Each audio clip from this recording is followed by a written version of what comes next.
नमस्कार दोस्तों, study IQ में आप सबका स्वागत है। मेरा नाम है अद्वैत सिंह चौहान और आज के झारखंड पीएससी स्पेशल सीरीज में हम लोग सेट 3 डिस्कस करने जाते हैं। तो चलिए शुरू करते हैं आज के 20 सवालों से।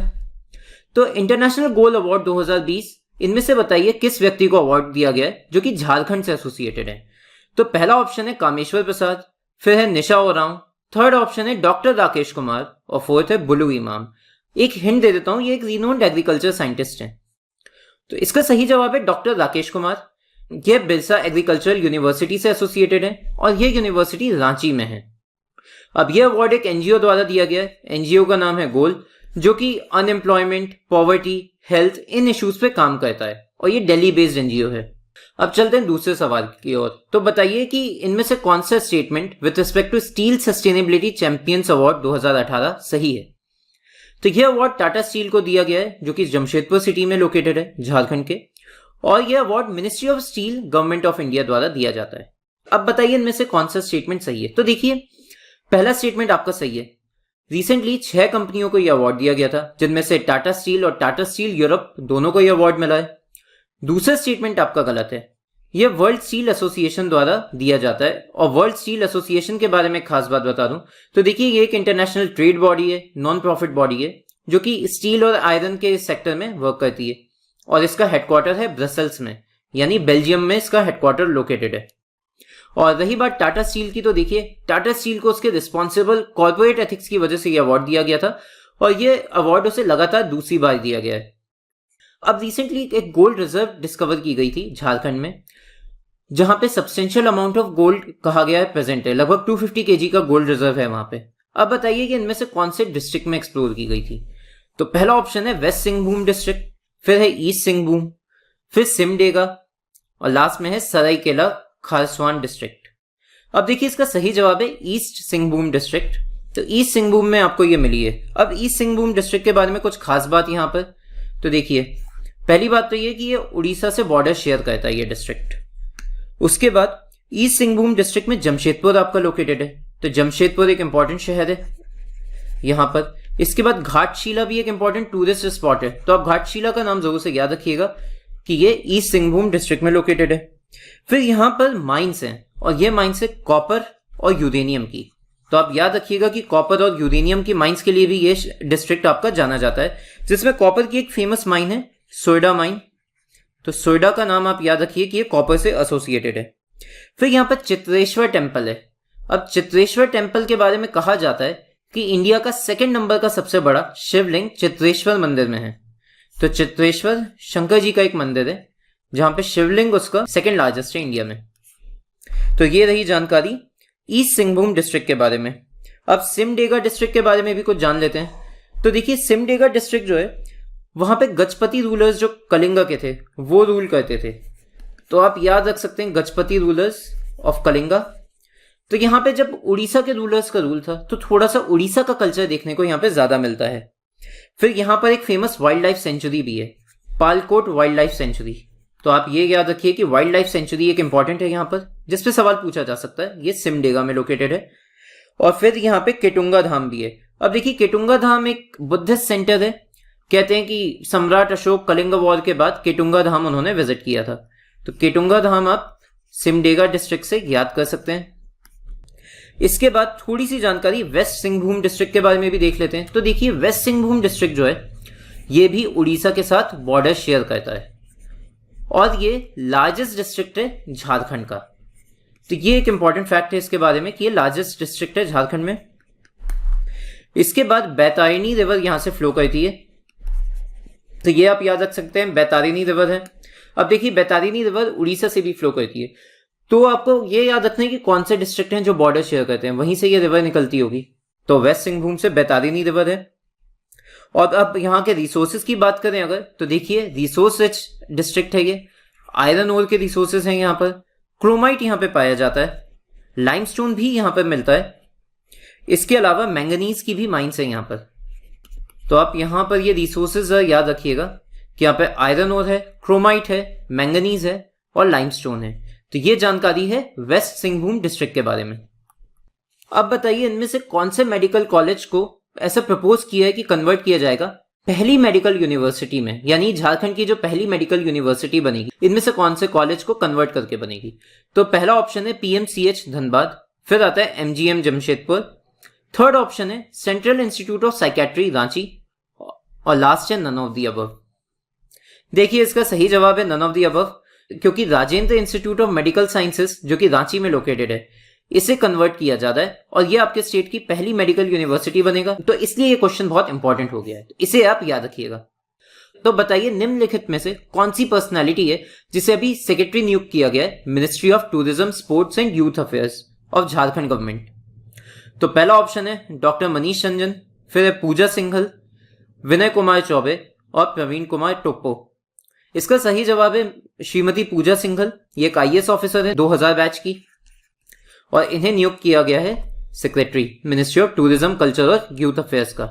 तो इस टाइप की जो अपॉइंटमेंट रहती हैं वो पूछी जा सकती हैं पेपर में, तो ऐसे जो रिसेंट अपॉइंटमेंट रही हैं उन्हें आप याद रखिएगा। अब इसी तर्ज पे एक और सवाल है कि बिमलेंदु भूषण को अपॉइंट किया गया है पहला chairman of Jharkhand real estate regulatory authority, यानी रेरा का इन्हें पहला चेयरमैन अपॉइंट किया गया है। अब बताइए इनमें से कौन सी सर्विस का पार्ट थे? Jharkhand administrative service, Jharkhand judicial service, Jharkhand financial service या नन ऑफ द अबव? देखिए इसमें से एक सवाल तो यह है कि रेरा का पहला चेयरमैन किसे अपॉइंट किया गया था, तो आप ये बिमलेंदु भूषण जो नाम है इसे आप जरूर से याद रखिएगा, ये बहुत इंपॉर्टेंट है। इसका सही जवाब है झारखंड जुडिशियल सर्विसेज, और ये हाईकोर्ट के जज भी रह चुके हैं पहले, यानी बी है आपका सही जवाब। अब बताइए कितने अमाउंट का वाउचर डिसाइड किया गया जो कि गार्डनर्स को दिया जाएगा स्टेट में as an incentive for gardening purpose? तो पहला ऑप्शन है 2000 रुपए का, फिर है 1000 रुपए, 5000 रुपए या 1500 रुपए। तो देखिए गवर्नमेंट ने डिसाइड किया कि वो 1000 रुपए का वाउचर देगा गार्डनिंग को प्रमोट करने के लिए, क्योंकि गार्डनिंग अगर प्रमोट होगी तो उसमें यह है कि लोगों को एक्स्ट्रा इनकम मिल सकती है, इनकम बढ़ाई जा सकती है लोगों की, और ये वाउचर को आपको रिडीम करना होगा गार्डनर्स को, और फिर इस वाउचर का यूज करके आप सीड्स परचेज कर सकते हैं शॉप से। तो आप ये याद रखिएगा कि वाउचर का यूज क्या है, इसका पर्पस क्या है, कि इनकम रेजिंग मेजर है, और कितने का वाउचर दिया जाएगा, यानी 1000 रुपए का। अब बताइए कितने स्कूल्स हैं झारखंड के जिन्हें 4 स्टार्स अवार्ड किया गया है क्लीन स्कूल कैंपेन में? तो पहला ऑप्शन है 212, फिर 2008, फिर 1243, फिर 1343। अब देखिए ये दोनों ऑप्शन एक्चुअली थोड़े से डिफिकल्ट हैं, क्योंकि जिन स्कूल्स को 5 स्टार ऑफर किया गया था, जिन्हें 5 स्टार मिले थे, वो थे 212, और 4 स्टार वाले हैं 2008। तो ये फिगर आप याद रखिएगा।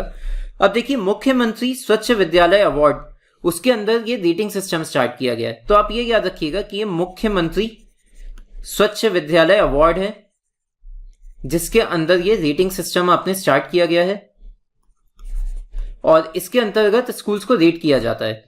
मतलब देखिए कि वॉश के अंडर ना ऐसे 39 क्राइटेरिया हैं और ऐसे 39 इंडिकेटर हैं, उसके अकॉर्डिंग फिर स्कूल को रेट किया जाता है, फिर उन्हें रेटिंग में स्टार दिए जाते हैं, कुछ को 3 स्टार मिलेंगे, कुछ को 4 मिलते हैं, एंड देन कुछ को 5 स्टार भी दिए जाते हैं, और उस हिसाब से फिर उन्हें अवार्ड दिया जाता है।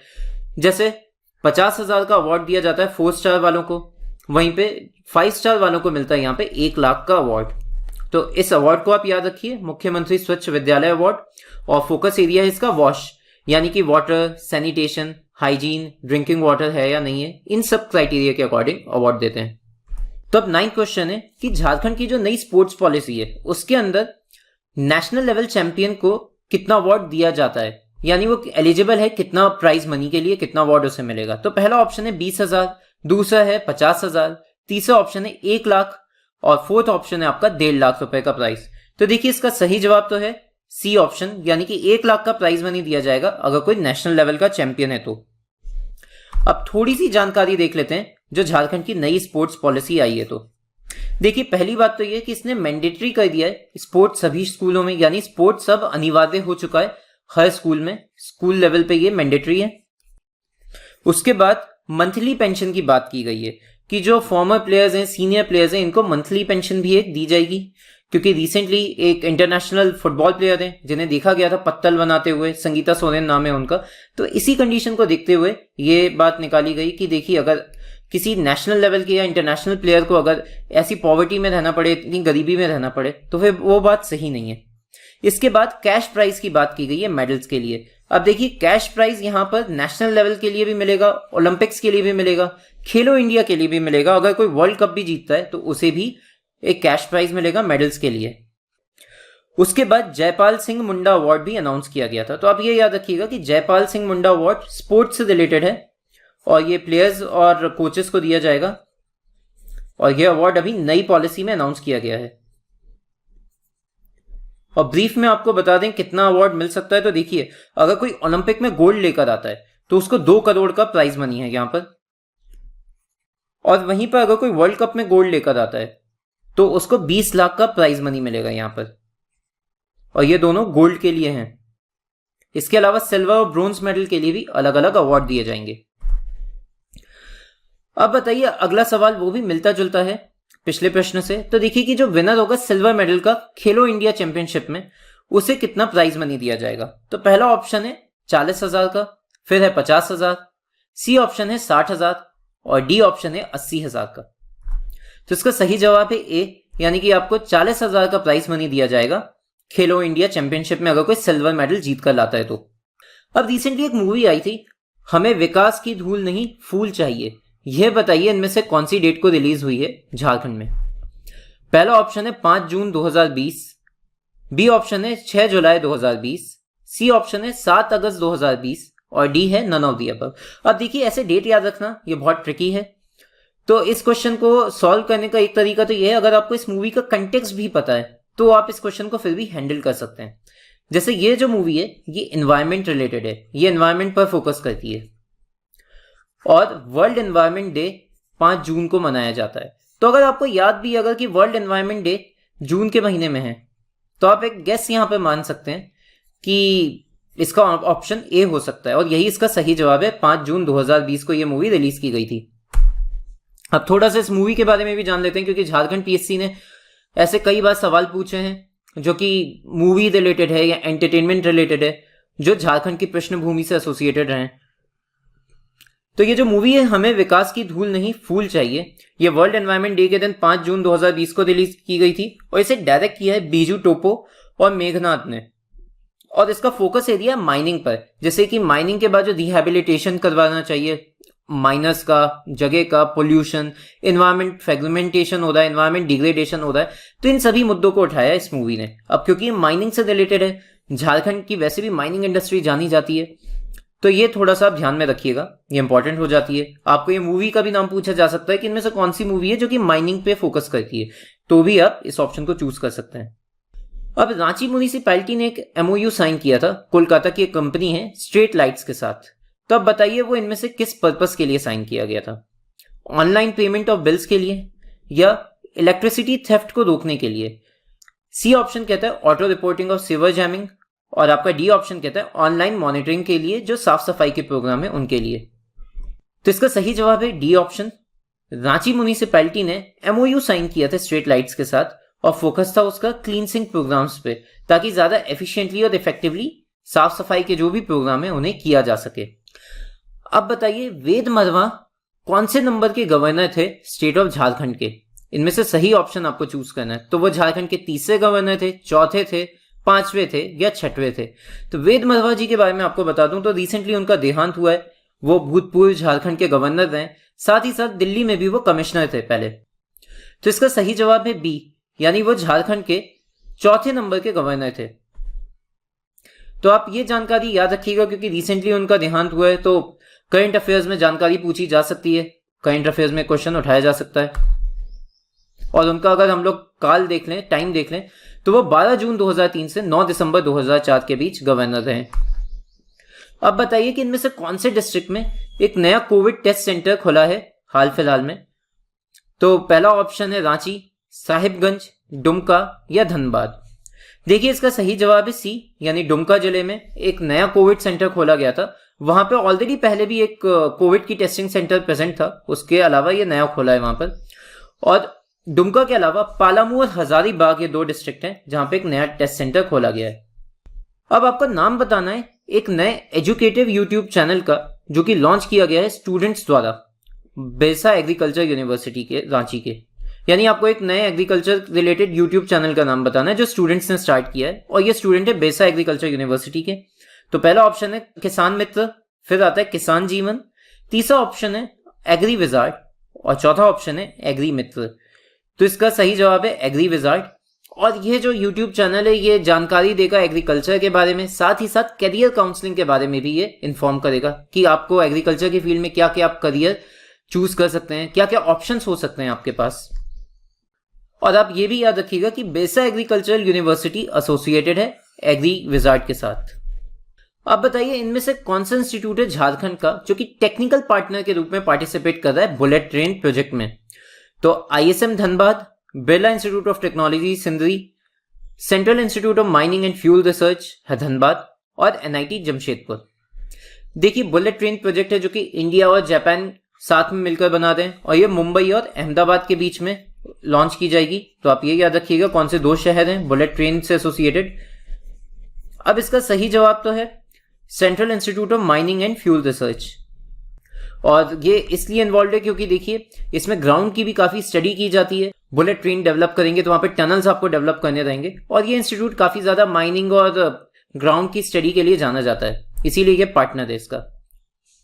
तो अब हमारा 17वां सवाल है, यूनियन और स्टेट गवर्नमेंट ने एक एग्रीमेंट साइन किया रिसेंटली जो कि लेबरर्स से डील करता है, जिसमें बताइए कि कौन से डिस्ट्रिक्ट से लेबरर्स को हायर किया जाएगा रोड कंस्ट्रक्शन प्रोजेक्ट के लिए इंडिया चाइना बॉर्डर के अलॉन्ग लेह लद्दाख में। यानी एक रोड प्रोजेक्ट हो रहा है लेह लद्दाख में जिसके लिए लेबरर्स को झारखंड से हायर किया जा रहा है। तो वो इनमें से कौन से डिस्ट्रिक्ट से रहेंगे? तो पहला ऑप्शन है पलामू, दूसरा ऑप्शन है गोड्डा, तीसरा ऑप्शन है वेस्ट सिंहभूम और चौथा ऑप्शन है डुमका। देखिए इसका सही जवाब है डुमका डिस्ट्रिक्ट, वहां से इन लेबरर्स को हायर किया जाएगा इस प्रोजेक्ट के लिए। और टोटल 11,815 लेबरर्स को हायर किया जाएगा जो इस रोडवेज प्रोजेक्ट में इन्वॉल्व रहेंगे। अब थोड़ी सी जानकारी गोड्डा के बारे में यहां पर।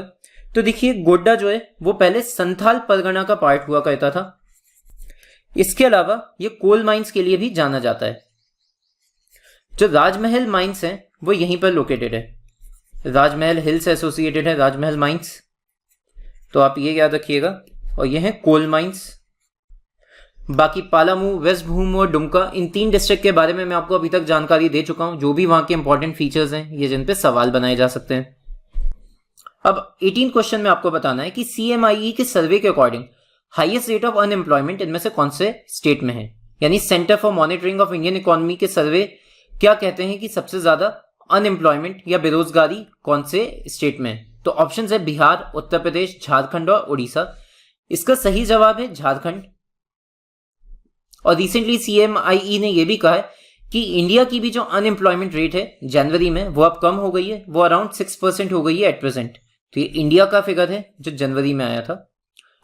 और रही बात झारखंड की, तो देखिए मई 2020 में झारखंड में अनएम्प्लॉयमेंट रेट कहा गया था अराउंड 59% थी, जो कि बहुत ज्यादा है और इंडिया का ये हाईएस्ट था।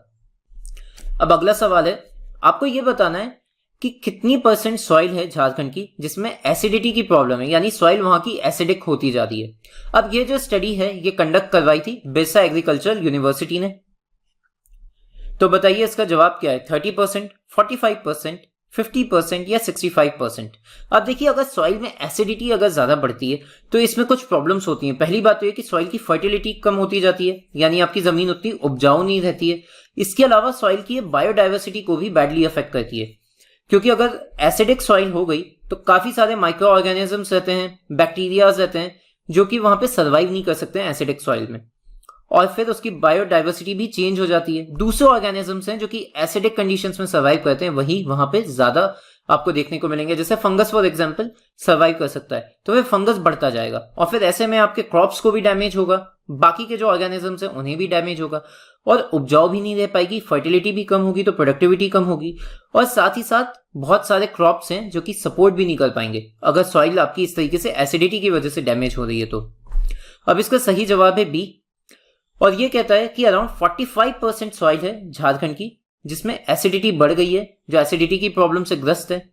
और जो एसिडिक सॉइल्स रहती हैं ये उन्हें कहा जाता है जिनका पीएच लेवल आपका 5.5 से कम है, यानी पीएच अगर 5.5 से कम होता है तो उन्हें एसिडिक कहा जाता है। तो हमारा आज का आखिरी सवाल है कि एक पुस्तक है रिसेंटली जो आई थी, देश को प्रकृति का वरदान मुनगा। ये बताइए इनमें से कौन सी पर्सनैलिटी ने लिखी थी जो कि झारखंड से एसोसिएटेड है। तो पहला ऑप्शन है डॉक्टर राजीव लोचन, फिर प्रोफेसर अमरेंद्र नारायण मिश्रा, फिर डॉक्टर सुरेंद्र मोहन प्रसाद और अभिजीत घोष। तो देखिए इसका सही जवाब है डॉक्टर राजीव लोचन। डॉक्टर राजीव लोचन ने यह बुक लिखी थी। और मुनगा के बारे में आपको एक खास बात बता दूं तो देखिए मुनगा काफी न्यूट्रिएंट रिच सोर्स होता है। ये आपकी इम्यूनिटी पावर बढ़ाता है, विटामिन सी का सोर्स है, इसमें भी कैल्शियम भी बहुत ज्यादा रहता है। तो यही इसके बेनिफिट्स हैं, काफी सारे हेल्थ बेनिफिट्स हैं, उसी को लेकर ये बुक लिखी थी। और डॉक्टर राजीव लोचन फिलहाल प्रिंसिपल हैं रांची कॉलेज के। तो आप ये बुक का नाम याद रखिएगा, देश को प्रकृति का वरदान मुनगा, और किसने लिखी है ये। तो इसी के साथ हमारा आज का सेशन होता है समाप्त। धन्यवाद।